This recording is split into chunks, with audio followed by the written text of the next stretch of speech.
원합니다.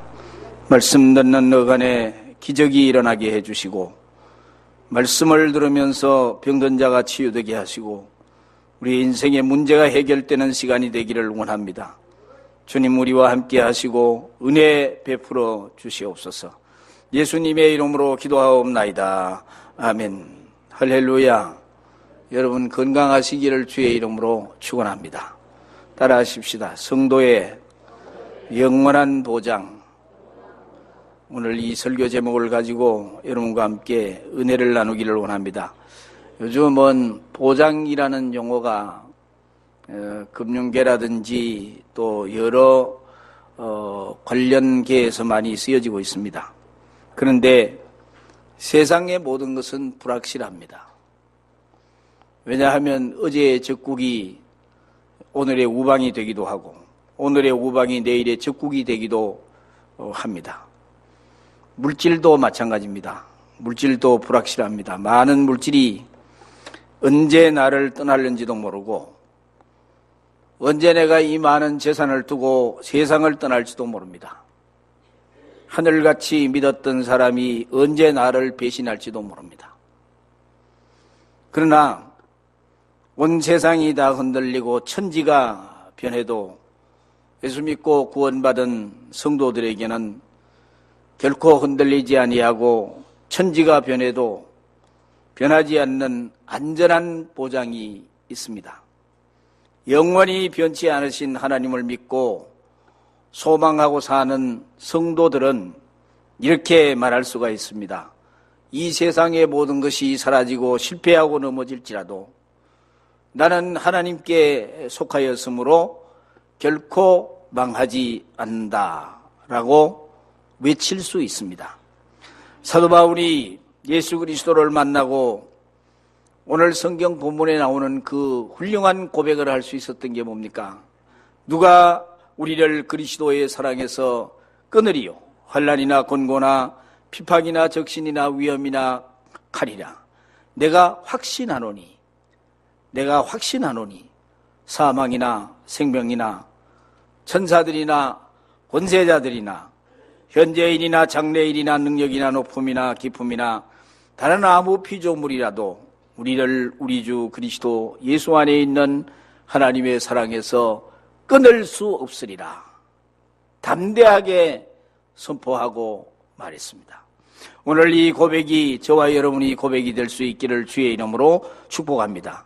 하늘이 두 쪽이 나고 지구가 파괴되고 내일 우리의 죽음이 온다고 해도 영원히 성령 안에서 물과 성령으로 거듭난 성도들에게는 보장이 있습니다. 여러분 다윗이 시편 23편 1절에서 6절까지 나오는 말씀을 보면 그 6절에 이런 말이 나와요. 나의 평생에 선하심과 인자하심이 나를 따르리니 내가 여호와의 집에 영원히 거하리로다. 그렇게 고백을 했고, 내가 사망의 음침한 골짜기로 다닐지라도 두려워하지 않은 것은 주께서 나와 함께 하심이라. 주의 지팡이와 막대기가 나를 아니하시나이다라고 확신을 가지고 말했습니다. 그렇다면 그 확실하고 영원한 우리 성도들에게 보장이 무엇입니까? 첫째는 영생의 보장입니다. 육신의 생명이라고 하는 것은 부자나 가난한 사람이나 대통령이나 거지나 동양 사람이나 서양 사람이나 눈 깜빡할 사이에 지나가 버리고 끝나버리고 맙니다. 대통령이라고 죽지 않습니까? 거지라고 죽지 않습니까? 억만장자 부자라고 죽지 않습니까? 어느 순간에 인생의 막을 내리고 마는 것입니다. 그러나 예수 그리스도를 진심으로 믿고 영접한 자에게는 영원한 생명, 영생이 보장되어 있습니다. 이것을 표현하면 무정란과 유정란으로 비유할 수 있는데, 예수님을 중심에 나의 구주로 영접한 사람은 세상에서 영생을 가지고 사는 거예요. 이 땅에 대한민국 국민이지만은 우리는 예수 그리스도를 모시고 영생을 가지고 삽니다. 요한복음 1장 12절에 보면 영접하는 자 곧 그 이름을 믿는 자들에게는 하나님의 자녀가 되는 권세를 주셨다고 했고, 로마서 10장 10절에 보면 사람이 마음으로 믿어 의에 이르고 입으로 시인하여 구원에 이른다고 하셨습니다. 성경 말씀은 변함없는 진리입니다. 다시 확인합니다. 여러분, 나 같은 죄인을 구원해 주시니 감사합니다. 나 같은 죄인을 주 예수여 구원해 주시니 감사합니다. 우리가 예수님은 인류의 가장 큰 문제인 죽음의 문제를 해결하고 영생 주시기 위해서 하늘 보좌를 버리고 이 땅에 오셨고, 그리고 십자가에서 보혈을 흘리고 돌아가시고 죽으셨다가 부활하신 거예요. 여러분, 외국에 나갈 때 비행기표하고 여권 가지고 나갑니다. 그 보십시오. 이 여권하고 비행기표 가지고 나가는데 이것만 내밀면요, 목적지까지 그 비행기가 태워다 줍니다. 당신이 얼마나 공부를 많이 했느냐? 당신이 얼마나 옷을 잘 입었느냐? 인물이 잘생겼나 보지 않습니다. 누구든지 비행기표와 여권만 내밀면 자기의 목적지까지 데려다 줍니다. 여러분, 천국 가는 것도 똑같아요. 잘났거나 못났거나 부자나 가난한 자나 내가 예수 그리스도를 믿고 고백을 하는 사람이냐 안 하는 사람이냐, 거기에 따라 달라집니다. 요한복음 5장 24절에 보면 내가 진실로 진실로 너희에게 이르노니 내 말을 듣고 나 보내신 이를 믿는 자는 따라하십시다. 영생을 얻었고 심판에 이르지 아니하나니 사망에서 생명으로 옮겼느니라. 할렐루야. 믿으시기 바랍니다. 우리는 영생을 얻었습니다. 세상에서 좀 더 살면 어떻고 뭐 일찍이 또 덜 살면 어떻습니까? 영생을 얻었고 천국이 보장되어 있는데 우리는 이 땅에 있으나 이 땅에 있지 아니하고 이 땅을 떠나나 똑같아요. 더 영광스러운 영생의 나라에서 우리가 살 수 있는 거예요. 그 확신을 가지며 승리하는 저와 여러분들이 되시기를 주의 이름으로 축원합니다. 그 다음에 두 번째는 영원한 사랑이 보장되어 있습니다. 우리가 세상에서 환난을 당하거나 또 말할 수 없는 심한 고통을 받을 때 어떤 때는 하나님 사랑을 의심하기도 하고 하나님이 나를 버리셨지 않느냐 하는 생각도 해봅니다. 그러나 확실한 것은 예수 그리스도를 믿고 구원받은 자에 대한 하나님의 사랑은 영원토록 변함이 없으십니다. 로마서 8장 28절에 보면 하나님을 사랑하는 자 곧 그 뜻대로 부르심을 입은 자들에게는 모든 것이 합력하여 선을 이루느니라고 했습니다. 그렇게도 극심한 고난을 많이 받고 환난을 많이 당한 다윗이라는 사람은 어떻게 고백을 했습니까? 나의 평생에 선하심과 인자하심이 나를 따르니니 정녕 나를 따르니니 아주 확신에 찬 말을 했어요. 여러분, 우리는 예수 그리스도께서 우리와 함께하고 계시고 우리 어떤 경우에도 예수님이 우리의 손을 굳게 잡고 있기 때문에 우리는 반드시 승리하게 될 줄로 믿습니다. 할렐루야. 우리가 세상을 살아갈 때 견디기 어려운 고통을 만나기도 해요. 이해하기 어려운 일들을 직면하게 되기도 합니다. 그 많은 어려움과 그 많은 고통을 영원한 하나님 나라의 차원에서, 영적인 차원에서 볼 때 어느 날 그 고통이 이해할 수 없는 그런 일들이 축복으로 변하는 것을 신령한 눈이 열려서 보게 될 것입니다. 성도의 생애라고 하는 것은 하나님의 손 안에 있습니다. 성도의 생애는 하나님은 사랑이라는 그 금실로 짜여진 보자기에 쌓여져 있습니다. 얼마나 감사한지 몰라요. 그 다음에 또 하나는 영원한 집이 우리에게 보장되어 있습니다. 온 세상 건물이 다 파괴되어도 영원히 파괴되지 않고 무너지지도 않는 천국의 영원한 집이 예수 믿는 사람에게는 보장되어 있습니다. 요즘 뭐 얼마나 많은 빌딩들이 세워집니까? 서울의 롯데 빌딩 보면 뭐 어마어마하고, 그러나 그 집이 다 무너져도 영원히 무너지지 않는 하늘나라 영원한 집이 보장되어 있는 줄로 믿으시기를 바랍니다. 예수님께서 십자가에 돌아가시기 전에 제자들을 향해서 하신 말씀이 있어요. 요한복음 14장 1절의 말씀인데, 거기 보면 너희는 마음에 근심하지 말라. 하나님을 믿으니 또 나를 믿으라. 그 다음에 하는 말씀은 뭐, 내 아버지 집에는 거할 곳이 많도다. 그랬어요. 위로의 말씀을 했어요. 바울이 고린도후서 5장 1절에 보면 만일 땅에 있는 우리의 장막집이 무너지면 하나님께서 지으신 집, 그 손으로 지은 것이 아니요 하늘에 있는 영원한 집이 우리에게 있는 줄 아나니 라고 말씀을 했어요.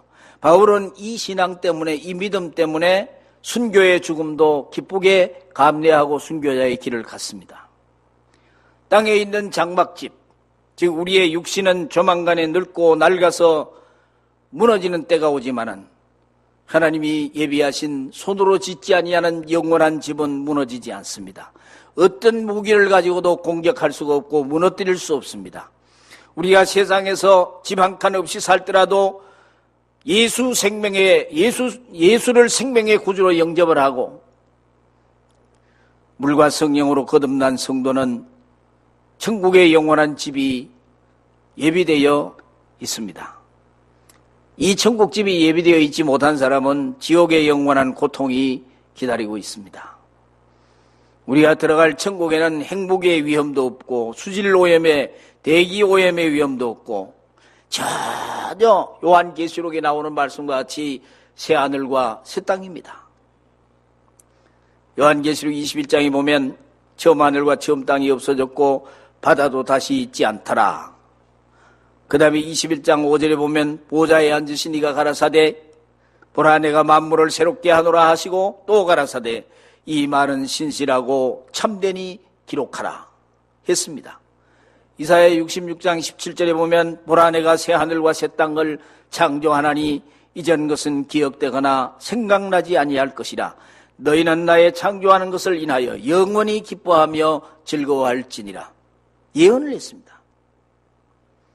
여러분, 그 영원한 나라가, 그 영원한 하늘나라가 우리에게 준비되어 있습니다. 예수님이 우리 있을 곳 예비하러 가셨습니다. 어떤 목사님이 거의 죽어가는 한 소녀를 신방을 했는데 아마 살 수 있는 그런 병이 아니고 죽을 수밖에 없는 그런 소녀였습니다. 그래서 그 소녀는 예수를 믿지만은 죽음이 두려웠어요. 그래서 목사님이 그 아이의 손을 잡고 얘야 내가 만일 너를 내가 안고 2층 방으로 데려다 눕힌다면 무서워하겠니? 어떡하겠니? 그러니까 절대로 무서워하지 않을 거예요. 라고 대답했어요. 그래서 목사님 그럼 죽음이 뭐냐? 마치 나보다 몇만 배, 몇천 배 더 친절하고 힘센 분이 다른 곳으로 나를 안아다 주시는 것과 같다. 예수님께서 이 세상이라는 집에서 천국이라는 너무너무 좋은 집으로 너를 데려가신단다. 그렇게 설명을 해주고 기도해 주었답니다. 옳은 얘기입니다. 만일 우리가 생명의 주님이시며 사망을 이기신 예수님을 정말로 믿고 의지하기만 하면 천국이 확실하게 우리에게 보장되어 있습니다. 어느 날 우리를 보고 이제 고만 살고 올라오너라, 고만 살고 오너라 그렇게 말씀하시면 세상의 속박과 쓰라림을 털어버리고 올라가서 예수 그리스도와 함께 영원한 영생의 복을 누리고 살게 될 것입니다. 생명은 여호와께 속한 것이기 때문에 언젠가 우리 보고 이제 그만 살고 오너라 그러면 가야 됩니다. 성도들에게는 영생이 보장되어 있고 영원한 사랑이 보장되어 영원한 천국집이 보장되어 있어요. 얼마나 감사합니까? 여러분 두려워하지 마십시오. 오늘 밤 내 생명이 끝나도 우리는 영원한 집에서 영생복락을 누리게 될 줄로 믿습니다. 할렐루야. 그 다음에 먹고 사는 문제, 이것도 우리 그리스도인들에게 보장해 주신 거예요. 구원받지 못한 사람은요, 목자장 되신 예수님, 그 예수님이 다스리고 계시는 그 목장 안에 들어갈 수 없어요. 그러니까 목장 밖에 있는 게 예수 안 믿는 사람이에요. 그러나 물과 성령으로 거듭난 성도는 주님의 양으로서 주님이 다스리는 목장, 주님이 이끌어가는 목장 울타리 안에 보호받고 있는 거예요. 뭐 부자가 된다는 보장은 없지만은 하나님의 자녀가 먹고 마시는 문제 하나님이 보장해 주신다는 거예요. 마태복음 6장 25절에 보면 그러므로 내가 너희에게 이르노니 목숨을 위하여 무엇을 먹을까 무엇을 마실까 몸을 위하여 무엇을 입을까 염려하지 말라. 예수님이 말씀을 했습니다. 그 다음에 하는 말이 목숨이 음식보다 중하지 아니하며 몸이 의복보다 중하지 아니하냐. 음식보다 중요한 생명을 주신 하나님이 그 생명이 살아갈 음식을 안 주시겠느냐. 의복보다 귀중한 몸을 지금까지 살려주신 하나님이 즉 그 자녀가 입을 옷을 주시지 않겠느냐는 얘기예요. 그 다음에 마태복음 6장 31절에 보면 그러므로 염려에 이르기를 무엇을 먹을까 무엇을 마실까 의를 구하라. 그리하면 이 모든 것을 너희에게 더하시리라고 하셨습니다. 먼저 우리가 하나님의 뜻대로 살고 예수 잘 믿으면 육신이 사는데 필요한 것은 어떤 불황 속에서라도 하나님의 자녀들은 예수님이 책임져 주신다는 얘기예요. 고린도후서 8장 9절에 보면 우리 주 그리스도의 은혜를 너희가 알거니와 부요하신 자로서 너희를 위하여 가난하게 되심은 그 가난함을 인하여 너희로 부요케 하려 하심이니라. 그렇게 말씀하시지 않았습니까? 그 가난함을 인하여 너희를 부요케 하려 하심이라. 천지 만물의 창조자가 되시고 이 우주 만유의 주인이 되신 그 부유한 그 부자 예수님이 가난하게 되심은 가난한 우리를 부요하게 해 주시기 위함이라고. 얼마나 감사합니까?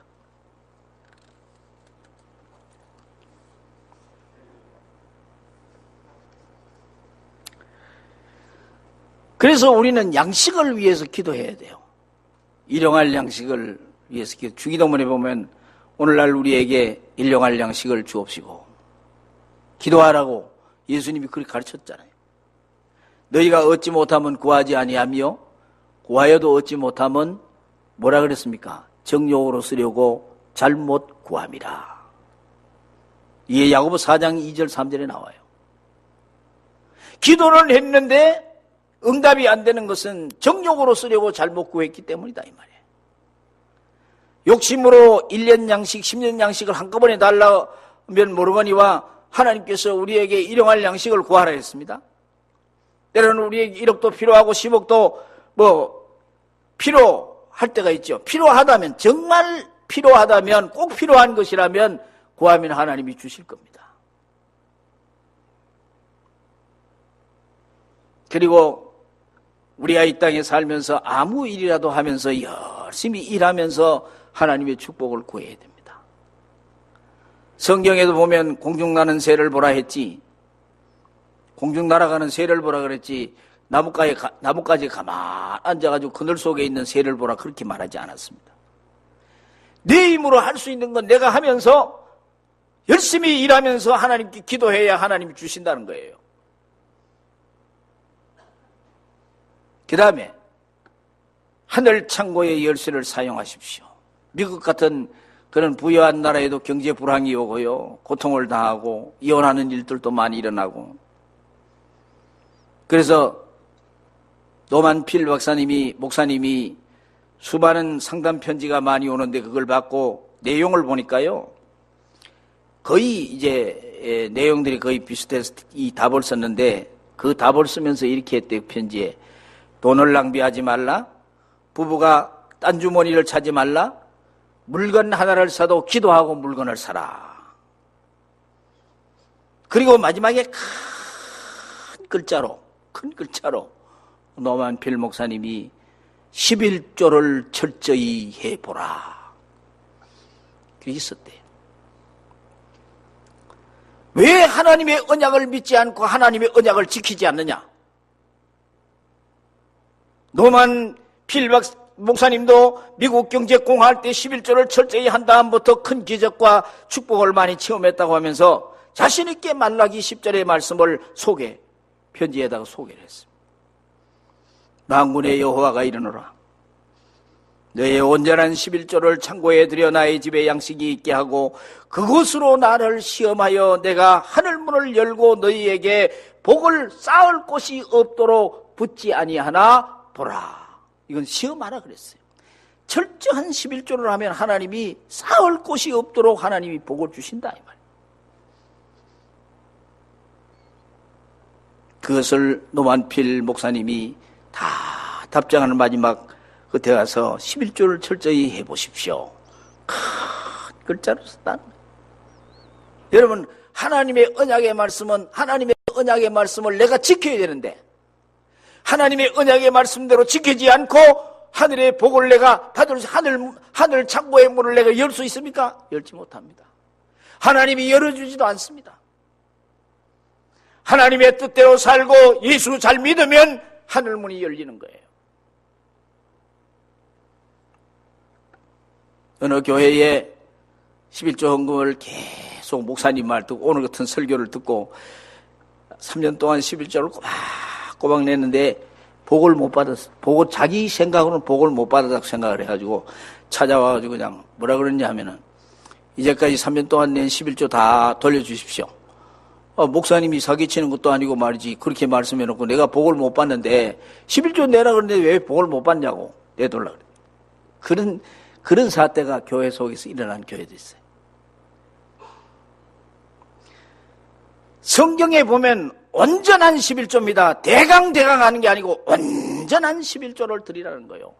하나님이 다 알고 계시잖아요. 그러면 하나님이 온전한 11조를 드리는 자에게 복을 내려주신다는 거예요. 그거는 복이 너희 창고가 쌓을 곳이 없도록 부어주신다. 할렐루야. 할렐루야.